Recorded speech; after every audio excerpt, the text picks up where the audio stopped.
Hello friends, स्वागत है आप सभी का हमारे यूट्यूब चैनल यूएलपी मैथ्स शॉर्ट पर। तो आज हम बायनोमियल डिस्ट्रीब्यूशन पढ़ेंगे। आज का पढ़ेंगे यानी 2 लेक्चर हम ऑलरेडी कर चुके हैं, ये उसका तीसरा लेक्चर है। और बायनोमियल डिस्ट्रीब्यूशन क्या होता है उसके बारे में हमने बताया और लास्ट वाले लेक्चर तक हमने कुछ प्रॉब्लम करवा दिए थे। तो बायनोमियल डिस्ट्रीब्यूशन आसानी से समझ में आने वाली चीज़ है, छोटा टॉपिक होता है। अब एक चीज़ में रह गई है बायनोमियल डिस्ट्रीब्यूशन में, जो मुझे बताना है वो है mean variance and standard division. तो पहली बात तो मैं आपको ये बता देता हूँ कि mean variance and standard division क्या होता है। हालांकि क्या होता है वो मैंने प्रोबेबिलिटी डिस्ट्रीब्यूशन में ऑलरेडी बता रखा है, तो मैं उधर बताऊंगा नहीं। और प्रोबेबिलिटी डिस्ट्रीब्यूशन में निकालते कैसे हैं वो भी बस मैं रिवाइज कर देता हूँ कि यार जब भी आपको एक्सपेक्टेशन निकालनी होती है तो उसको EX लिखते हैं। एक्सपेक्टेशन को ही मीन बोलते हैं, जो कि होता है सिग्मा x इंटू PX होता है। ये प्रोबेबिलिटी डिस्ट्रीब्यूशन की बात कर रहा हूँ। और जब भी आपको वेरिएंस ऑफ x निकालना होता है तो एक फॉर्मूला होता है expectation of x square minus E of x का होल स्क्वायर, ऐसे होता है वेरिएंस। और स्टैंडर्ड डेविएशन क्या होता है, वो होता है वेरिएंस ऑफ x जो है ना भाई, इसी का आप अंडर रूट ले लो, हो गया हमारे पास नाउ। अब देखो एक बात यहाँ पे कि ये प्रोबेबिलिटी डिस्ट्रीब्यूशन है हमारा। अच्छा, प्रोबेबिलिटी डिस्ट्रीब्यूशन ही सारा टॉपिक होता है असल में, और जो बायनोमियल डिस्ट्रीब्यूशन होता है वो प्रोबेबिलिटी डिस्ट्रीब्यूशन का एक सब पार्ट होता है। यानी ये वाले फॉर्मूले मैं अगर चाहूँ ना तो बायनोमियल डिस्ट्रीब्यूशन में भी लगा सकता हूँ, बट मीन वेरिएंस और स्टैंडर्ड डिवीजन के जो फॉर्मूले होते हैं ना बायनोमियल डिस्ट्रीब्यूशन में, वो थोड़ा अलग होते हैं। अच्छा, अलग क्या होते हैं, क्या वो अब लोगों मन में आएगा कि सर ये वाले क्या फॉर्मूले वो नहीं होते क्या? तो भाई इन्हीं फॉर्मूले से वो निकल के आया। लेकिन क्या होता है बायनोमियल डिस्ट्रीब्यूशन में एक चीज फिक्स हो जाती है, प्रोबेबिलिटी ऑफ सक्सेस फिक्स हो जाता है। इसीलिए यही जो फॉर्मूले हैं ना, ये किसी दूसरे रूप में लिखे जाते हैं और थोड़ा आसान बैठता है। तो अब मुझे जानना है मीन वेरिएंस और स्टैंडर्ड डिवीजन। बस हमेशा एक बात याद रखना, जो प्रोबेबिलिटी डिस्ट्रीब्यूशन के फॉर्मूले हैं mean variance and standard division के, वो सारे फॉर्मूले हम बायनोमियल डिस्ट्रीब्यूशन में भी लगा सकते हैं। बट हम उन्हीं फॉर्मूलों को किसी दूसरे रूप में जानना चाहेंगे बायनोमियल डिस्ट्रीब्यूशन में, ठीक है। तो बायनोमियल डिस्ट्रीब्यूशन में सबसे पहले देखेंगे मीन, जिसको हम लोग एक्सपेक्टेशन बोलते हैं और EX से डिनोट करते हैं। किससे डिनोट करते हैं? मीन, ये इसको बोलते हैं एक्सपेक्टेशन, और इसको डिनोट करते हैं EX से, ठीक है। जो फॉर्मूला होता है NP, बस N है नंबर ऑफ ट्रायल्स और P है प्रोबेबिलिटी ऑफ सक्सेस। अगर मैं इसके वेरिएंस की बात करूं, ठीक है ना, तो वेरिएंस का फॉर्मूला VX से भाई डिनोट करते हैं, और इसका फॉर्मूला होता है NPQ, खत्म। N क्या है? नंबर ऑफ ट्रायल, P क्या है? प्रोबेबिलिटी ऑफ सक्सेस, और Q क्या है? प्रोबेबिलिटी ऑफ फेल्योर, खत्म। अब अगर मैं स्टैंडर्ड डेविएशन की बात करता हूँ तो ऑब्वियस सी बात है वेरिएंस ऑफ x का क्या? अंडर रूट, यानी कि अगर कहूँ तो NPQ का अंडर रूट। बस यही 3 फॉर्मूले हैं और काफ़ी इजी फॉर्मूले हैं, क्योंकि बायनोमियल डिस्ट्रीब्यूशन में N फिक्स रहता है तो Q भी फिक्स रहता है, सॉरी P भी फिक्स रहता है तो Q भी फिक्स रहता है। अब जैसे मैं एक एक क्वेश्चन करना स्टार्ट करता हूँ, इसमें कंसेप्ट के नाम पे बस यही है, जो कि उतनी मुश्किल बात नहीं है, इसलिए मैं तेजी से बढ़ गया आगे, बढ़ा के बढ़ गया यानी। नाउ हम क्वेश्चन करेंगे। क्वेश्चन थोड़ा करने में लोगों को दिक्कत आती है, हालांकि इजी प्रॉब्लम होती है, प्रॉब्लम भी उतनी मुश्किल नहीं होती है, बट हाँ अगर प्रॉब्लम फ्रेम अच्छे से कर दिया तो तकलीफ भी हो सकती है। तो नेक्स्ट पार्ट में अगर मेरा मन हुआ, ठीक है ना, कुछ अच्छी प्रॉब्लम समेट के कराने का तो कराऊंगा, नहीं तो इसी वीडियो में ही खत्म हो जाएगा लेक्चर। खैर, अब क्वेश्चन जैसे कि if x follows B and P, समझ में आया? अब इसका क्या मतलब हुआ कि जो रैंडम वेरिएबल x है वो कौन सा प्रोबेबिलिटी डिस्ट्रीब्यूशन फॉलो करता है? वो बायनोमियल डिस्ट्रीब्यूशन फॉलो करता है, जिसमें नंबर ऑफ ट्रायल n है और p क्या है? प्रोबेबिलिटी ऑफ सक्सेस है। तो उस बात को शॉर्ट में ऐसे लिखा जाता है कि एक रैंडम वेरिएबल है जो बायनोमियल डिस्ट्रीब्यूशन फॉलो करता है, कुल मिला के बायनोमियल डिस्ट्रीब्यूशन। एंड गिवन है एक्सपेक्टेशन, एंड एक्सपेक्टेशन दिया है 5 और वेरिएंस ऑफ x गिवन है 2.5। सो फाइंड क्या करना है? फाइंड करना है probability of x less than 1 बोला गया है। तो अगर मैं सॉल्यूशन पे जाऊं तो एक चीज देखो, हमारे पास गिवन क्या है? जो चीज गिवन है, गिवन क्या है भाई? NP गिवन है, NP 5 है। क्यों? एक्सपेक्टेशन को NP भी लिख सकते हैं, और NPQ ये कितना है? 2.5 है, ये गिवन है। और हमारे पास NP किसको बोलते हैं? वेरिएंस को बोलते हैं, ये गिवन है। नाउ अब हम निकालेंगे ये। अच्छा, उसके लिए जो दिया है ना, उससे हम कुछ तो डिडक्ट कर सकते हैं, जैसे इसको इक्वेशन नंबर 1 मान लो, इसको 2 मान लो, और अगर मैं NPQ से NP को डिवाइड कर दूं यानी कि 2.5 से, और मैं 5 को डिवाइड कर दूं तो NP मारा गया, तो बचा कौन, Q, और 2.5 2 या 5 होता है तो 1/2 वैल्यू आ गई, यानी Q की वैल्यू कितनी आ गई, 1/2। अच्छा, अपने को मालूम है P क्या होता है, 1 - Q होता है, तो 1 - 1/2 कितना आ जाएगा, अगेन 1 - 2, यानी कि प्रोबेबिलिटी ऑफ सक्सेस भी और फेल्योर भी हाफ हाफ आ गई। ठीक, अब अगर इसी P को मैं पुट कर दूं, पुट इन 1 में पुट कर दूं तो NP बराबर 5 है कि नहीं हमारे पास, और इसी में मैं अगर P की वैल्यू 1/2 रख दूं तो कितना ये, और यहाँ से N निकल के कितना आ जाएगा, 5 दूनी 10 आ गया, तो यानी NPQ ये सारी चीज़ें अपने को मिल गई हैं। अब जो पूछा वो निकाल लो, जो पूछा। नाउ क्या पूछा गया है भाई हमारे पास कि भाई probability of x less than 1 कितना होगा। Probability of x less than का मतलब 1 से छोटा, और x क्या है, नंबर ऑफ सक्सेस, तो नंबर ऑफ सक्सेस कितनी बार मिल सकती है, मिनिमम 0 बार मिल सकती है। अच्छा, 1 से छोटा कौन होता है, 0 ही होता है, तो इसका मतलब ये प्रोबेबिलिटी किसकी पूछी गई है, x से 1 से कम, 1 से कम कौन होता है, केवल 0 टाइम, बस इसकी प्रोबेबिलिटी। अच्छा, फॉर्मूला क्या होता है, NC0 और P की पावर 0 और Q की पावर N-0। अच्छा, N की वैल्यू कितनी आई, 10C0, P हाफ है, चलो भाई लिख दिया, हाफ की पावर 0 हालांकि 1 ही होता है, और Q कितना है, Q भी हाफ है, और Q की पावर N-0, N की वैल्यू कितनी है, N की वैल्यू है 10, तो भाई ये 1 कुल मिला के कितना आया, 1/2 ठीक है ना, और 2/10 आई थिंक 1024 होता है, तो ये आ गई वैल्यू। तो ये एक इजी क्वेश्चन था, बस सॉल्व करने में थोड़ा ज़्यादा लिखना पड़ा। आई होप आप लोगों को समझ में आया होगा। इसी तरीके से हम एक एक करके हम क्वेश्चन आगे बढ़ेंगे ले लेके ना।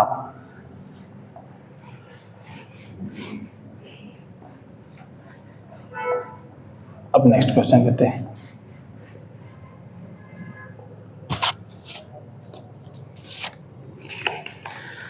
Question number 2, a die is tossed 4 times. A die is tossed 4 times. The probability of getting perfect square.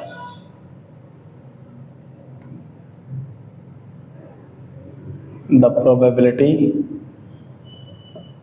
of getting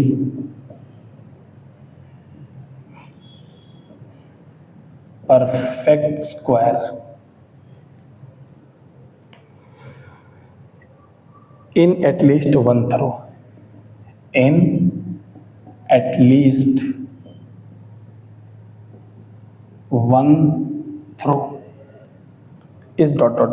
इसका मतलब एक यहाँ पर पासा है, डाइस है, इसको 4 बार फेंका गया है और उस पर परफेक्ट स्क्वायर कम से कम एक बार आ जाए, इस बात का चांस क्या होगा, ठीक है, कम से कम एक बार आ जाए, तो यानी 4 बार में कम से कम एक बार, 2 बार भी हो सकता है, 3 बार भी हो सकता है, चारों बार अपने को परफेक्ट स्क्वायर मिल जाए। तो अब यहाँ पर क्वेश्चन को समझो। पहली बात देखो, इस क्वेश्चन में अगर मैं बात करूँ सैंपल स्पेस, अगर एक बार फेंका डाइस को, उसमें तो 6 लोग होते हैं, 1 2 3 4 5 6, यही 6 आउटकम आ सकते हैं। अच्छा, किसकी प्रोबेबिलिटी पूछी गई है, getting a perfect square, perfect square पा जाना है, इसकी प्रोबेबिलिटी पूछी गई है। अच्छा, मैंने क्या बताया कि जिस चीज़ की प्रोबेबिलिटी पूछी जाए उसी को सक्सेस मान लो, तो प्रोबेबिलिटी ऑफ सक्सेस क्या हो जाएगा, प्रोबेबिलिटी ऑफ सक्सेस, जिसको हम लोग P कहते हैं, वो क्या हो जाएगा, परफेक्ट स्क्वायर आना। अच्छा, 1 से लगा के 6 तक में परफेक्ट स्क्वायर कितने लोग होते हैं, 1 होता है और 4 होता है। 1 किसका स्क्वायर होता है, 1 का ही स्क्वायर होता है। 4 किसका स्क्वायर होता है, 2 का स्क्वायर होता है। तो परफेक्ट स्क्वायर नंबर कौन कौन से हैं, यानी परफेक्ट स्क्वायर मतलब होता है किसी का स्क्वायर करो तो नंबर आए, ठीक है। तो वहाँ पर 1 स्क्वायर और यहाँ पर 4 स्क्वायर। अब कोई ये मत कह देना यार √5 का स्क्वायर करो तो 5 आएगा, √6 का स्क्वायर, अब इरेशनल नंबर की बात ही नहीं कर रहे हैं, ठीक है। दूसरी बात, आउटकम हमारे पास कौन से आ रहे हैं, √5 थोड़े ना आता है, आउटकम हमारे पास 5 आता है, ठीक है, 6 आता है। तो आए हुए आउटकम में जो है किसी नेचुरल नंबर का स्क्वायर कौन है, 1 है, 1 का स्क्वायर, और 4 है, 2 का स्क्वायर। तो यानी कि 2 लोग ऐसे हैं जो परफेक्ट स्क्वायर हैं। टोटल कितने बंदे हैं, 6, यानी प्रोबेबिलिटी ऑफ सक्सेस कितनी आ गई, 1/3। तो ऑब्वियस सी बात है, प्रोबेबिलिटी ऑफ फेल्योर कितना आ गया, 2/3 आ गया। अब क्या बोला गया है, प्रोबेबिलिटी ऑफ एटलीस्ट 1 सक्सेस, यानी x की वैल्यू क्या होनी चाहिए, ग्रेटर देन इक्वल टू 1 होनी चाहिए। एक बार सक्सेस मिले, 2 बार, 3 बार, 4 बार, यानी x greater than equal to 1। अच्छा, हमें 1, इसका मतलब क्या हुआ, प्रोबेबिलिटी ऑफ मुझे x बराबर 1 पे भी निकालनी पड़ेगी, प्रोबेबिलिटी ऑफ x बराबर 2 पे भी निकालनी पड़ेगी, plus probability of x equal to 3 पे भी निकालनी पड़ेगी, plus probability of x equal to 4 पे भी निकालनी पड़ेगी। अच्छा, ये सारी प्रोबेबिलिटी निकालने से कहीं बेहतर है मैं टोटल प्रोबेबिलिटी में से वो भगा दूं जो अपने को नहीं चाहिए, यानी कि 1 minus probability of x equal to 0 कर दूं। ठीक है, इसका मतलब क्या हुआ, एक भी बार सक्सेस नहीं मिली, उसमें क्या बोला कम से कम एक बार सक्सेस चाहिए, तो ये वाला तो अपने को चाहिए ही नहीं, इसलिए टोटल में से ये हटा दिया। ये सॉल्व करना ज़्यादा इजी है क्योंकि बस इसमें इसी को सॉल्व करना पड़ेगा, ऊपर वाले को अपने को 4 निपटने पड़ेंगे। अच्छा, ये इसका जो क्लू है ना वो सब मैं ऑलरेडी बता चुका हूँ, इसलिए मैं जल्दी से करके आगे बढ़ रहा हूँ ना। एक मिनट, तो 1 माइनस n की वैल्यू कितनी है 4, 4, उसमें से 4 से 0, p की वैल्यू 1/3, उसकी वैल्यू 0, और यहाँ पर कितना हो जाएगा 2/3, उसकी पावर कितनी 4। तो हमारे पास 1 माइनस कितना आ गया, 2 का पावर 4 हो गया 16, और 3 का पावर 4 हो गया 81, 81। तो हमारे पास कितना आ गया 81 माइनस 16 और नीचे आ गया 81। तो कुल मिला के हमारे पास आंसर कितना आया, 16 4 20 हो गया, 60 61 65 65 हो गया क्या, 6 5 11 65/81, ये आंसर आना चाहिए भाई। आई होप आप लोगों को समझ में आ गया होगा। अब हम बढ़ते हैं नेक्स्ट क्वेश्चन की तरफ, अगला क्वेश्चन लेते हैं। अब मेरा रिकमेंडेशन ये है कि एक बार वीडियो पॉज करके पहले मैं क्वेश्चन लिख देता हूँ यार, फिर तीसरा क्वेश्चन क्या है, let x be number of successes in n Bernoulli trials. जहाँ पर इस बंदे का नाम है, बर्नौली एक आदमी का नाम था, ठीक है ना, इस बंदे का नाम आ जाए अगर बर्नौली तो आप समझ जाओ कि बाइनोमियल डिस्ट्रीब्यूशन है। ठीक है, एन बर्नौली ट्रायल्स, हालांकि मैंने आधी लैंग्वेज लिखी है, एन बर्नौली नहीं, ट्रायल्स नहीं, इसके बीच में एक आता है इंडिपेंडेंट, है ना, वो मान लो n Bernoulli trials, independent trials with probability with p equals to 3/4। अब मैंने p लिखा है तो समझ जाना प्रोबेबिलिटी ऑफ सक्सेस की बात हो रही है। ठीक है, the least value of n, the least, ये अच्छा क्वेश्चन है, the least value of n so that probability of x greater than equals to 1 is greater than equals to 0.9375।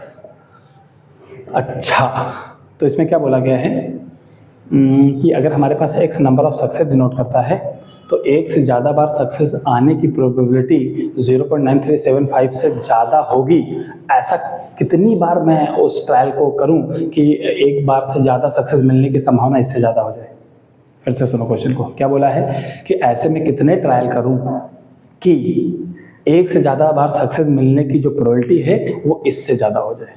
ठीक है, आई होप आप समझ में आया होगा क्वेश्चन कहना क्या चाह रहा है। अब ठीक है, लगा दो यार, सब कुछ करना ही क्या है, अपने को ये प्रोबेबिलिटी चाहिए ना, ये प्रोबेबिलिटी, इसी में ये प्रोबेबिलिटी ऐसे तो नहीं निकलेगी x इक्वल्स टू 1 2 3 4 n तक ले लो। ठीक है, इससे कहीं अच्छा है टोटल प्रोबेबिलिटी में से जो नहीं चाहिए वो भगा दो और सिर्फ x equals to 0 greater than equals to 0.9375, इसको इधर भेजो, इसको इधर भेजो, तो 1 माइनस 0.9375 इधर आया और greater than equals to p x equals to 0 आया।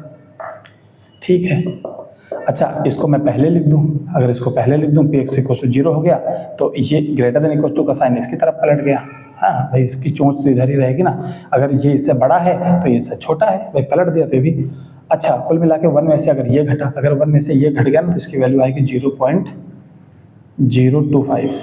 अरे यार ये क्या लिख रहा हूँ मैं, 1 में से अगर इसको घटाया तो हमारे पास आएगा 0.0625, ये आ गया हमारे पास। कोई बात नहीं, अब हम अपने को फॉर्मूला लगाना है बर्नौली थ्योरम में, x इक्वल्स टू 0, n मालूम नहीं है, c r की वैल्यू कितनी 0, p कितना है 3/4, उसकी पावर कितना 0 और q कितना हो 1/4, क्योंकि p दिया गया है ना तो q ऑलरेडी निकाल सकते हैं 1 माइनस p, और उसका पावर कितना है n, less than equals to कितना 0.625।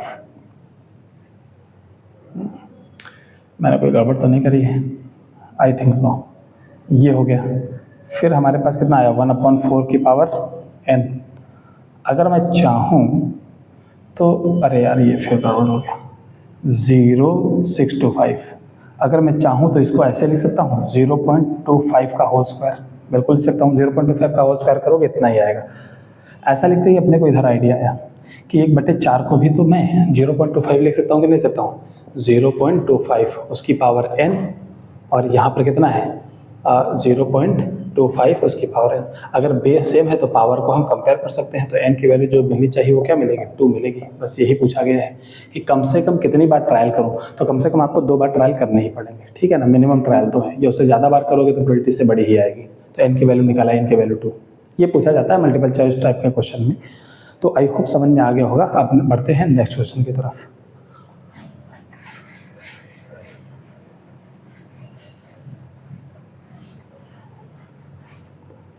नेक्स्ट क्वेश्चन कितना है, क्या कह रहा है भैया हमारा कि इफ क्वेश्चन नंबर 4 है ना, कि if x follows b for p, ठीक है ना, and 2 times of px equals to 3 equals to 3 times of px equals to 2, then p की वैल्यू बताओ, प्रोबेबिलिटी ऑफ सक्सेस।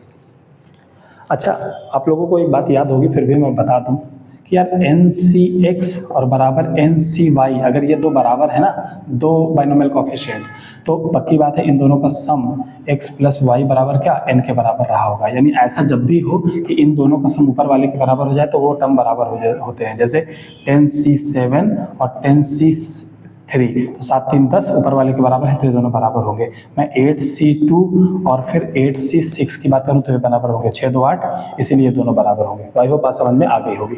नाउ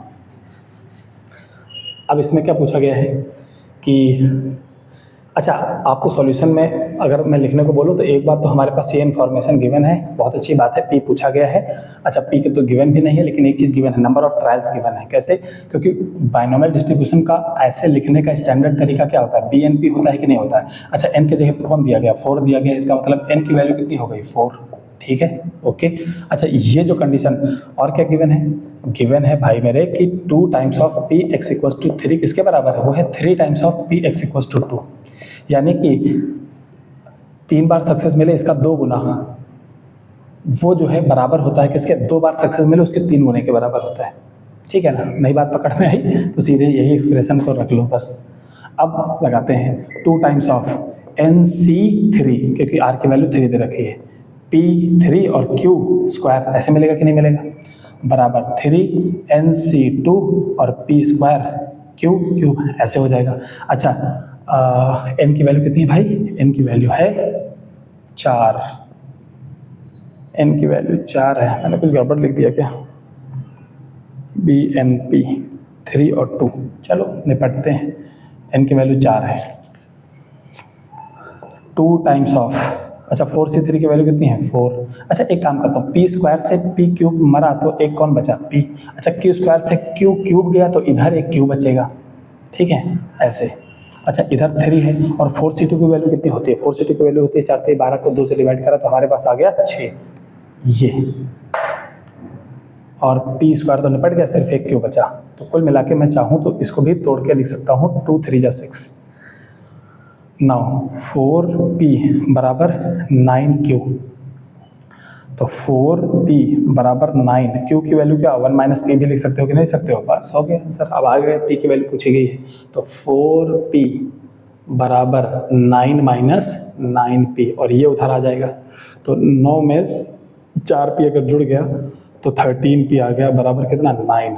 तो यहाँ से P की वैल्यू निकल आएगी कितनी, 9/13, ठीक है ना, आंसर। तो ये रही P की वैल्यू। अब मुझे और भी क्वेश्चन कराने हैं, बट मैं देख लेता हूँ टाइम कितना हुआ है, उस हिसाब से अपन करते हैं, ठीक है। अच्छा, 19 मिनट का वीडियो हो गया है, तो एक काम करते हैं, जैसा कि मैंने शुरुआत में बोला था ना कि हम कुछ अच्छे भी क्वेश्चन ले लेंगे, कुछ क्या एक आध अच्छा क्वेश्चन ले लेंगे अगले वीडियो में लेंगे, यानी कुछ तो ऐसे ही इसी टाइप की प्रॉब्लम कराएंगे, बट 1 या 2 क्वेश्चन हम बहुत बढ़िया वाला लेंगे बाइनोमियल डिस्ट्रीब्यूशन का। तो आज के वीडियो में इतना ही रखते हैं, बाकी बातचीत करेंगे नेक्स्ट टाइम पे। आई होप समझ में आया होगा, समझ में आया तो मुझे बताओ एक बार, लाइक करके कमेंट करके करते रहो, अपने को भी अच्छा लगता है कमेंट देखने में, है ना। ठीक है, तो thank you so much for watching this video, thank you.